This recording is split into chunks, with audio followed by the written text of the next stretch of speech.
Deep beneath the black roots of Western Europe's oldest forests, where no sunlight has touched the earth for 10,000 years, there are doors that should never be opened.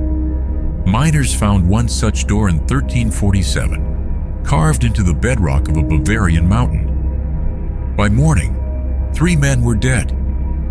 By the week's end, the entire village had vanished. But the gold they pulled from that cursed shaft? It circulated through noble courts for centuries, and every man who touched it died screaming, clutching his chest, eyes wide as if staring at something no living soul should ever see. What did they bargain with down in the dark?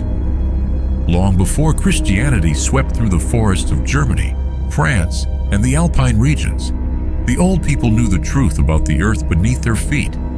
They knew it was inhabited, not by demons, not by devils in the Christian sense, by something far older, far stranger, and infinitely more dangerous. The kobolds. Ancient Germanic lore describes them as small, twisted creatures, no taller than a child, with bark-like skin the color of damp coal, eyes that glow faintly amber in the pitch dark, and fingers permanently stained with mineral dust. They did not simply live in mines, they were the mines. They were the pressure in the stone, the groaning of the tunnels, the sudden cave-ins that swallowed men whole. But the most terrifying truth about kobolds was this: they could be bargained with. The forest witch covens of medieval Bavaria, the secretive herbalists and spellweavers of the Black Forest. They knew the rituals, they knew the language, and they kept records, hidden grimoires written in reverse script, sealed with wax made from rendered bone, describing exactly how a desperate man could descend into the earth and return fabulously wealthy. The price, however, was never what it seemed. In 1289, a young miner named Aldrich came to a forest coven near what is now Freiburg, Germany. His family was starving. The local lord had seized their land. Aldrich had nothing left but desperation. The eldest witch, a woman known only as the Grey Moth, gave him 3 items: a candle made from black tallow, a coin stamped with no kingdom's face, and a single instruction: descend alone at midnight, light the candle, place the coin on the largest stone you find, and when the small man comes, do not look at his hands. Aldrich descended. The kobold appeared as described, small, ancient, smelling of copper and whetstone. Its voice was like gravel shifting deep underground.